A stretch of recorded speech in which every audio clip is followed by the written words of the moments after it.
Vamos dar sequência ao curso avançado de agente de portaria. Aqui nós vamos falar sobre segurança em portarias, ou seja, qualquer tipo de portaria, esse controle de acesso, e também vamos falar do rondante, porque você pode ser contratado para ficar fazendo controle de acesso em uma portaria, mas também você pode ser contratado para ser um rondante. Então você tem que saber o que um rondante faz. E aqui você vai tirar todas essas dúvidas justamente para fazer um curso profissional. Então vamos começar. Agente de portaria. Vamos começar logo com CBO.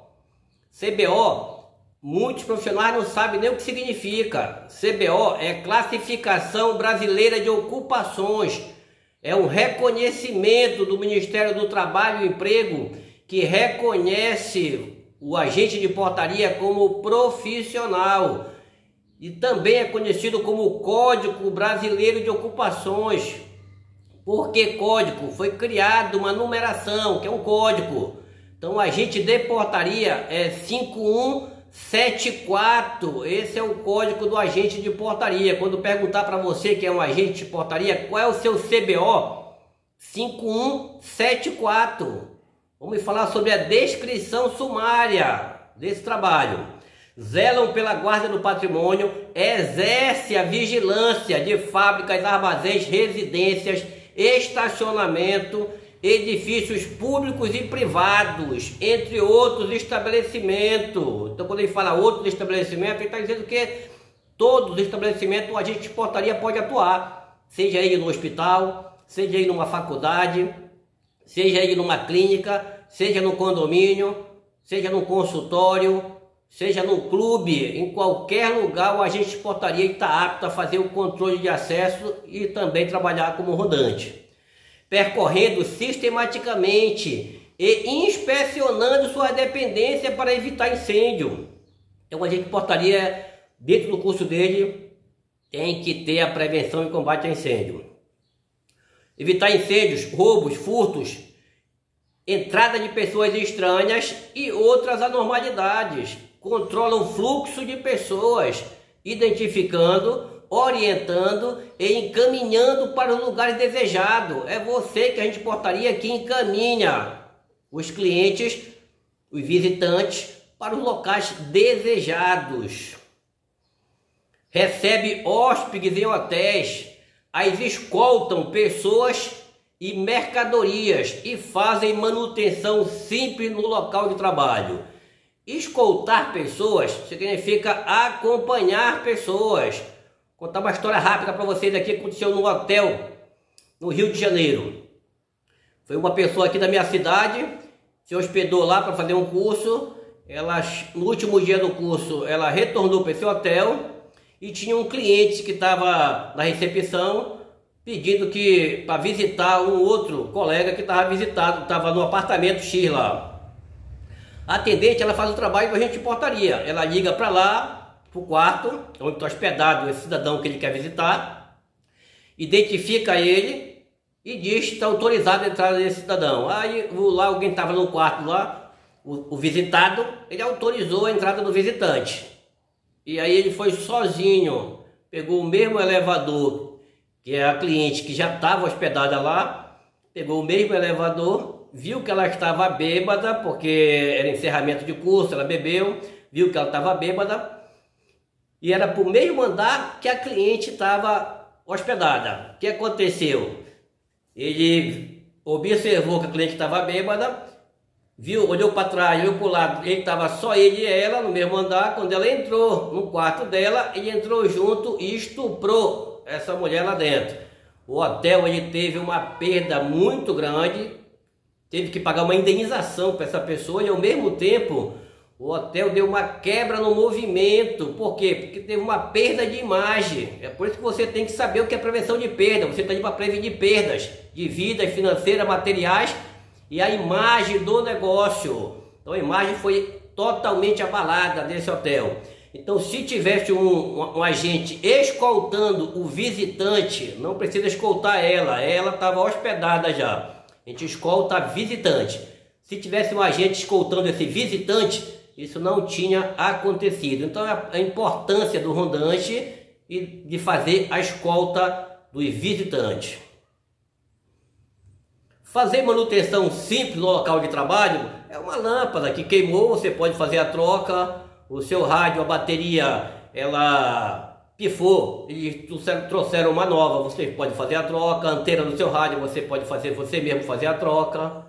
Então isso aí é tranquilo. Vamos lá. Atuação dos agentes de portaria em condomínio ou empresa. Regulamento e norma de conduta dos agentes de portaria. Segue abaixo as normas, procedimentos e atitudes que os agentes de portaria, homens e mulheres, devem seguir durante o expediente de trabalho, o plantão, para manter a ordem e a segurança de qualquer portaria e o perfeito funcionamento da guarita e uma ótima relação com os seus superiores. É fundamental que você tenha o respeito pelos seus superiores. 2. Ser pontual. Chegar sempre em seu posto de serviço com a antecedência necessária para efetuar a troca de roupa e já estar devidamente fardado no horário de início de plantão. Em algumas cidades, o agente de portaria faz igual alguns policiais em algumas cidades. Eles não vestem a roupa e vão para o trabalho. Geralmente eles vestem lá no trabalho. Aqui na minha cidade não. O agente de portaria, ele já vai para o trabalho vestido, não há esse problema. Porque em algumas cidades eles pedem que o agente vista o fardamento lá no local, porque pode haver um assalto de uma associação criminosa, levar lá, fazer um assalto, levar celular, levar dinheiro, mas levar a camisa do agente de portaria. Depois de um tempo, 20, 30 dias, eles invadem aquele local, porque já estão em planejamento, invadem aquele local e um dos bandidos veste aquela camisa e assume a portaria. Então, em alguns estados acontece isso. Uniforme. O agente de portaria deverá estar adequadamente vestido durante o período de trabalho. Então isso aí é fundamental que a gente entenda que ele não pode estar mexendo no fardamento. Um exemplo, eu trabalho de camisa comprida, de gravata, eu não posso estar enrolando a minha camisa, eu não posso estar abrindo aqui o terno. Se a gente trabalha de uma forma que a empresa pede com que a gente trabalha, a gente tem que se vestir de acordo com o que a empresa pede. Responsabilidade pela integridade e asseio dos uniformes é do próprio funcionário. Você viu lá na primeira aula que a gente fala sobre isso, que é responsabilidade pelo asseio, né, e o cuidado com o uniforme do próprio funcionário. O agente de portaria que está encerrando seu plantão só deverá trocar seu uniforme após passar o plantão. Tem pessoas que nem acabou o turno, faltando ali 5 minutos, 10 minutos, o colega que vai render ele já está na guarita e ele começa já a tirar aquela roupa. Não faça isso. Se o chefe de segurança chegar naquele momento, um inspetor, se for uma terceirizada que você presta serviço, você pode pegar uma advertência, muitas das vezes formal. Então tem que ter muito cuidado. Passagem do posto. Isso é fundamental que você entenda a passagem do posto e fazer ela com qualidade excelente. No momento da troca de turno, os aparelhos e equipamentos de uso comum da guarita deverão ser conferidos conjuntamente com a agente que está assumindo, devendo ser lançado em livro de ocorrência qualquer avaria encontrada por quem está assumindo o posto, sob pena de arcar com os prejuízos advindos da não observação. Então, na passagem de posto, é bem melindroso, observe bem. O que você tem que fazer? Eu estou entrando agora, o colega já está de serviço e eu vou assumir o posto agora dele. Então, antes de eu assumir, antes de eu assinar ali que estou assumindo aquele posto, eu faço a verificação de todos os equipamentos colocados à nossa disposição, como radiocomunicação, que é o HT, observe se está funcionando. Se é uma central de ar, observe se está funcionando, se está desligado, eu peço para que ele ligue, que ele que está de serviço, ligue para me ver. Observa se o interfone ele está funcionando, você precisa 100% usar o interfone para se comunicar com seus clientes internos. Verifique se o telefone está funcionando. Se na sua portaria tem um monitor de CFTV lá, um monitoramento, observe se todas as câmeras estão operantes. Observe se existe um extintor na guarita, se ele continua lá. Na sua guarita tem um banheiro. Entre no banheiro onde assumiu o posto. Aperte a descarga para ver se está funcionando. Geralmente você vai passar 12 horas de serviço. Em algumas cidades, como São Paulo, em alguns locais que eu já trabalhei, eles têm aí um posto de 6 horas de serviço só, que é o chamado 6 por 1. Trabalha 6 e folga 1. Mas no geral é 12 por 36. Se você passar 12 horas ali, verifique se o banheiro está funcionando. Verifique se tem água disponível para você tomar. Verifique se as portas da guarita estão fechando.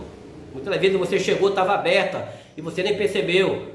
Já assumiu o serviço. Quando o outro agente sai, aí você verificou que a porta está com defeito, aí não tem mais jeito. Verifique tudo antes. Observe tudo antes. A mesa que você trabalha, se não está arriscada. Verifique tudo. Depois você assume o posto. Assina e assume o posto e libera o colega. O agente só poderá deixar seu posto de trabalho após a chegada de quem irá rendê-lo, constituindo falta grave o abandono da guarita, sem a devida passagem para o outro agente, que caso não venha, você deverá cumprir o serviço do mesmo. Isso faz parte da área de segurança. Se a empresa que você trabalha ela é desorganizada, ela não tem profissionais para quando um colega falta, ele colocar um substituto, então você tem que assumir o posto. Você vai fazer aí a virada de serviço. Você pegou de 7 da manhã e largar 7 da noite, largar às 19 horas. O colega não veio, a empresa é desorganizada, você vai ter que assumir o serviço. Você não pode abandonar o posto de serviço. Então vai pegar agora de 7 da noite às 7 da manhã. Como você não estava preparado para aquilo, é obrigação da empresa trazer a sua alimentação, trazer a sua janta. Mas a virada de serviço você tem que virar. Então aí você vai ganhar um dia de folga que você já tem seu e mais um agora que você virou o serviço. Tudo certo? No ato da passagem do posto, deverá ser verificada a limpeza e o asseio da guarita. Caso contrário, deve ser relatado no livro de ocorrência o descumprimento das normas. Isso é fundamental que você entenda uma coisa. A guarita tem que estar sempre limpa. Então, o colega acabou de me entregar o serviço, eu já observo esse detalhe também. Se ele está me entregando limpa, se a guarita estiver suja, eu vou lançar em livro de ocorrência que eu estou recebendo o serviço do agente fulano de tal com a guarita suja. Mas no geral ele vai limpar. Você faz a mesma coisa. Você passa 12 horas ali, você come um pão, come um bolo, um biscoito. E depois que você faz isso, tem farelo ali pelo chão. Então você vai largar às 19 horas. Então quando dá às 17 horas, o que você faz? Pega a vassoura, tire todinho, dê uma limpada. Geralmente eles deixam o material de limpeza na guarita, coloca lá o material para dar um cheirinho legal. Quando o colega chega às 19 horas, a guarita está limpa e cheirosinha para ele trabalhar. Assim ele vai fazer para o outro colega. É fundamental que todos sejam unidos e respeitam essa regra básica, que é a limpeza da guarita. O tempo de permanência da guarita do agente de portaria que está passando o posto depois de passar o serviço deverá ser o menor possível para não tirar a atenção do colega ou da colega, salvo em situações excepcionais que requeram sua permanência mais prolongada no posto com autorização da chefia. Aí tudo bem, autorizado. Eu, quando fui supervisor de segurança de uma empresa de segurança armada e portaria, muitos clientes, sobretudo de alguns hospitais, eles pediam pra gente, ligavam e diziam: olha, o agente de portaria vai largar aqui 6 horas da manhã. Só que eu gostaria que ele ainda continuasse no posto até as 10 da manhã, que vai ter aqui uma reunião. Eu queria que ele ficasse aqui para ajudar a fazer a segurança dessas pessoas que vêm para essa reunião. E eu acionava eles e pedia que eles ficassem até 10 da manhã. E com isso, no geral, ele acaba ganhando uma folga de um dia inteiro. Então a gente avisava ele. Então, se é da responsabilidade do agente permanecer naquele posto, ele está autorizado pelo contratante ou pelo supervisor de segurança, ele continua naquele local. Agora, se ele não é mais autorizado, entregou o serviço, falou o que tem para falar sobre o que aconteceu no seu posto com o colega, deixa o colega trabalhar e vai embora. Deixa ele trabalhar, senão você vai tirar a atenção do colega. Faltas e atrasos. A ocorrência de eventos que venham gerar atraso na chegada do posto de serviço deve ser comunicado ou comunicada ao agente de portaria que está encerrando seu turno de trabalho, para que o mesmo ou a mesma, se for uma agente, esteja ciente e adote as medidas cabíveis. Inclusive, se for o caso, lançar em livro de ocorrência. A gente não lance em livro de ocorrência atraso de colega, tá? Porque vocês têm que ser unidos. Às vezes o colega se atrasou 5 minutos, eu não posso lançar isso em livro de ocorrência. Hoje foi o colega, amanhã fui eu que me atrasei. Então a gente tem que ser unido no posto. Agora, se ele faltar, já é diferente. A necessidade de faltar o serviço por motivo de doença ou força maior deve ser comunicado com a maior brevidade possível ao supervisor de segurança, o inspetor, se for uma terceirizada, o chefe, se for um condomínio, o síndico ou o responsável. Sempre tem um responsável pela segurança. Comunique, se você vai faltar, comunique antecipado, para ter um planejamento para colocar outro no seu lugar. Ou o responsável para que seja providenciado o seu substituto, lançando-se do mesmo modo tal fato no livro de ocorrência. Agora sim nós vamos ter que lançar em livro de ocorrência, porque o colega faltou. Não tem como eu não lançar isso em livro de ocorrência. Foi uma falta. Então a gente vai lançar em livro de ocorrência e, se for o caso, permanecer naquele posto de serviço. Ok? Vamos para a parte 2.